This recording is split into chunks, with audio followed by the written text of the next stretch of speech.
mi compañera Laura Camila Muñoz y mi persona, Leslie Tatiana Gutiérrez, vamos a hablarles sobre el capítulo 7, el cuerpo del enseñante. El ingenio de los niños debe con prioridad compararse con una tierra fértil, capaz de producir con abundancia cualquier semilla, buena o mala que se siembre en ella. Es así que el labrador que cultiva esta tierra es el maestro. Luego, si éste no la rompe, labra, dispone y siembra en una buena doctrina. ¿Qué fruto se podrá esperar de sus labores? Las águilas feroces no pueden engendrar palomas mansas, ni el que siembra trigo puede coger cebada, porque esta es la fuerza de la primera doctrina que suele durar toda nuestra vida. La precariedad de un oficio. El maestro que llega a desempeñar en la escuela pública creada en la segunda mitad del siglo XVIII, en realidad no surgía como una idea ideológica, ni mucho menos por algún mandato gubernamental. Esto llega gracias a los continuos cambios debido a la necesidad de la práctica. A partir de ello, su oficio es visto como una manera de edificar la sociedad, ya que presenta una gran influencia en la infancia de las personas, pero aún así octogenaria. Pero para el gobierno la pobreza que presentaba el maestro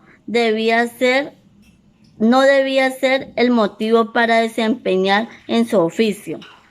Los maestros continuamente abandonaban sus puestos debido a que sus pagos no cubrían sus necesidades y además no eran muy seguros. Por ejemplo, el profesor Juan Ventura de Atálora, quien después de 5 meses de haber sido nombrado pide su renuncia debido a que cargaba con muchas obligaciones y responsabilidad a cambio de un pago muy bajo. Una figura prescindible. El gobierno y las iglesias se veían notariamente involucrados en ejercer poder sobre el profesor y sus obligaciones. Las ocupaciones del maestro eran solicitadas por parte de entes que se encargaban de su nombramiento. Es por ello que el maestro se veía obligado a ejercer cualquier tipo de ocupación que le fuera atribuido, poniendo dicho encargo por encima de sus actividades especiales, la cual era la enseñanza. Las urgencias lloradas. Al proclamarse como maestros públicos, se atribuyó a ellos ciertos rasgos distintivos, entre los cuales se destaca el medicante. Entonces el maestro es visto como un opositor que se queja, reclama y protesta, y por eso es denominado un enseñante diferente. El maestro por lo general era visto como un hombre pobre que buscaba ingresos para su estabilidad económica y la de su familia.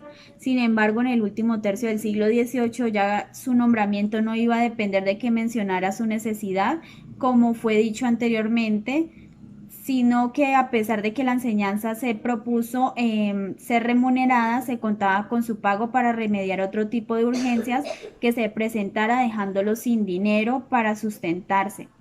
El cuerpo enseñante y el cuerpo del enseñante. Los maestros para ejercer este oficio ya contaban con examinadores de la corte, quienes se encargaban de que los escogidos cumplieran con los requisitos básicos.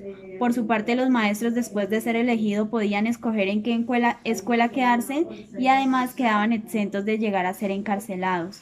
Luego de esto se dispuso de que los títulos académicos fueran expedidos por el Consejo de Castilla. Los maestros adquirieron un papel muy importante en la sociedad como formadores de buenos vasallos. Sin embargo, empezaron a chocar por los intereses que se tenían frente a la corona, y es allí donde se empieza a instruir el enseñante como una persona que respondiera a las necesidades del Estado. La provisión ordenó que ningún profesor que enseñara arte podía obtener algún título de empleo si no contaba con algún título académico. La enseñanza, un oficio público y civil. La educación como objeto público llevó consigo diversos efectos sobre lo que ya se tenía en el rol del enseñante. Por medio de la legislación se determina separar lo religioso de la escuela y su enseñanza, o por lo menos se proponía separar la educación para clérigos y para los civiles. Este gesto se tuvo una gran importancia en la historia de la educación debido a que se empezó a considerar como un oficio civil. La designación del maestro. A partir de la exclusión de los jesuitas en la educación, se inició un andamiaje que rigió en el magisterio de las primeras letras. Después de esta nueva normativa, el docente empezó a ser repetitivo y sustituía a la escuela. Se establecieron criterios por parte de la Real Provisión, unos mecanismos de designación para los maestros después de sustituir a los religiosos. Esta designación consistía en un concurso en el cual se postulaban los que buscaban ejercer esta profesión. Surge una nueva concepción de la práctica pedagógica y no se puede ejercer la enseñanza en cuanto al carácter de saber pedagógico. Con esto era condicionado las condiciones de su ejercicio. Un sustituto de los padres instruido por el Estado. Los maestros, fuera de enseñar, tenían la facultad de poder reprender y corregir a los alumnos. Simón Rodríguez acepta que, aunque era bien sabido que la crianza de los hijos le correspondía a sus padres, los maestros también debían suplir esta parte si era necesario. Los maestros aparecen de esta forma como los primeros padres con que el gobierno público sustituye a los naturales. Simón Rodríguez acepta que, aunque era bien sabido que la crianza de los hijos le correspondía a sus padres, los maestros también debían suplir esta parte si era necesario.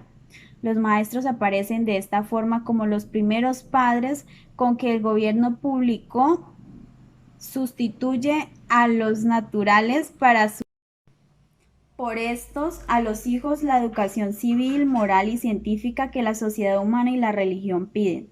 El maestro entonces aparece como un catalizador social que no solamente se encargaba de cultivar, sino de descubrir las preferencias de los niños.